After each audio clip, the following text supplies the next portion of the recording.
Hello good morning, welcome back to my channel Suma cooks. So ఈరోజు vlog అయితే బెంగళూరు సిటీస్లో vlog ఇది. So గవి గంగాధరేశ్వర స్వామి గుడికి వెళ్తున్నాం మేము. అండ్ టైం అయితే ఇప్పుడు 6:30 అవుతుంది. సో ఎంత బిర్యానీ పోతే అంత మంచి దర్శనం అవుతుంది అనేసి మేము మార్నింగే ప్లాన్ చేసాము. సో అక్కడ పోయి నేను మొత్తం వ్లాగ్ చేస్తాను. సో అంతవరకు స్టే ట్యూన్.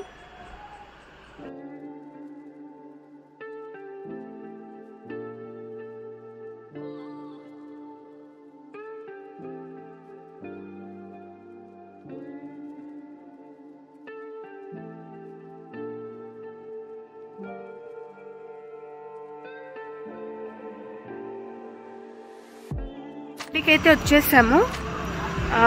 లోపలికి వెళ్తూ ఉన్నాము. కొంచెం కన్ఫ్యూజ్ అవుతుంది కానీ చూపిస్తాను, మీరు ఒకసారి చూసుకోండి. ఆల్రెడీ వచ్చేసాం మేము. ఈ మఠం ఉంది కదా, ఈ మఠం ఆపోజిట్లోనే టెంపుల్ ఉంటుంది.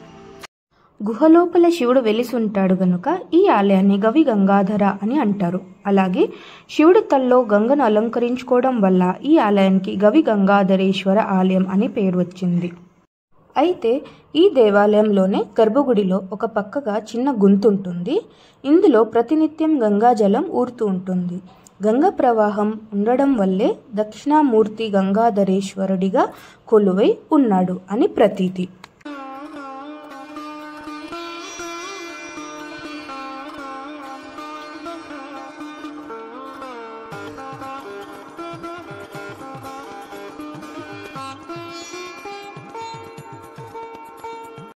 అయితే ఈ లింగాన్ని దర్శించడం వల్ల ఆత్మలింగాన్ని దర్శించుకున్నట్లుగా అని భావిస్తారు. అయితే ఈ ఆలయం 16వ శతాబ్దంలో నిర్మితమైనది. భారతదేశంలోని రాతి కట్టడాల్లో గవి గంగాధరేశ్వర ఆలయం ఒక్కటిగా అని చెప్పవచ్చు. ఈ ఆలయ ప్రాంగణంలో అనేక ఏకశిల్పాలు ఉన్నాయి.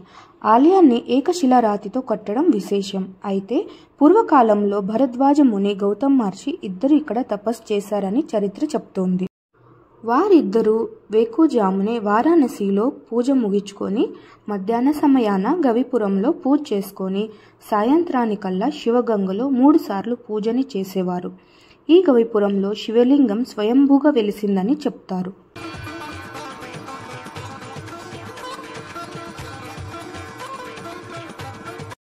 ఈ ఆలయంలో శివలింగం దక్షిణముఖంగా ఉండడం విశేషం. అయితే ప్రతి ఏడు సంక్రాంతి రోజు సూర్యకిరణాలు శివలింగం మీద పడటం విశేషం.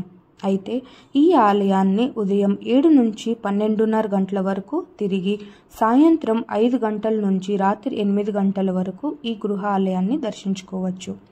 గవి గంగాధరేశ్వర ఆలయంలో 2 స్వరంగాలు ఉన్నాయి. ఒకటి కాశీ నుండి రావడానికి, మరి ఇంకోటి శివగంగకి వెళ్ళడానికి. అయితే పూర్వం భరద్వాజ ముని, గౌతమ్ మహర్షి కాశీ నుండి స్వరంగం మార్గం గుండా గవిపురానికి వచ్చి ఇక్కడ పూజ ముగించుకొని తిరిగి సాయంత్రం పూజకు శివగంగకు స్వర్గం గుండా వెళ్ళేవారని పురాణాలు చెప్తున్నాయి. భారతదేశంలోనే ప్రాచీన గుహ ఆలయంలో గవి గంగాధరేశ్వర ఆలయం ఒకటి. ఈ ఆలయానికైతే ఒక విశిష్టైతే ఉంది. అది ఏమిటంటే లింగ భాగం వేరుగా, సోమసూత్రం వేరుగా ఉంటుంది. లింగ భాగం అనగా శివుడికి ప్రతీక. అయితే సోమసూత్రం పార్వతీదేవి అని చెప్పొచ్చు. ఈ ఆలయంలో పార్వతీ పరమేశ్వరులు లింగ రూపంలో దర్శనం ఇవ్వడం విశేషం.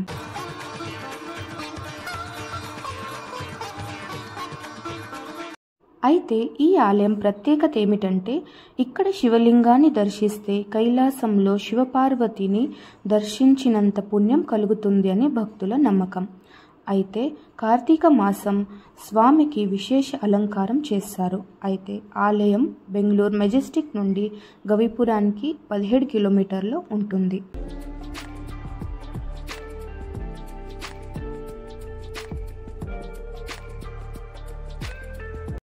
అయితే ఈ ఆలయం పక్కనే హీరో రజనీకాంత్ చదివిన స్కూల్ ఉంటుంది. ఈ ప్రాచీన దేవాలయాన్ని దర్శించుకొని మేము బ్రేక్ఫాస్ట్ కోసం రామేశ్వరం కెఫేకి వెళ్ళాము.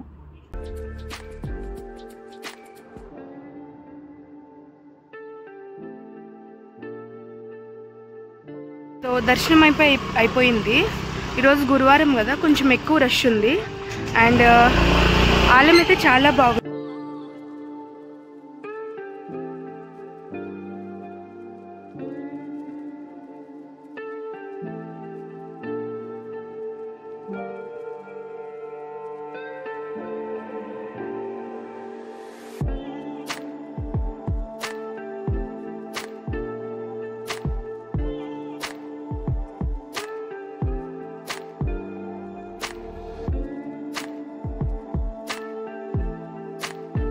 అయితే మీకు ఏమైనా డౌట్స్ ఉంటే ఈ వీడియో కింద కమెంట్స్ చేయండి, నేను ఖచ్చితంగా రిప్లై ఇస్తా.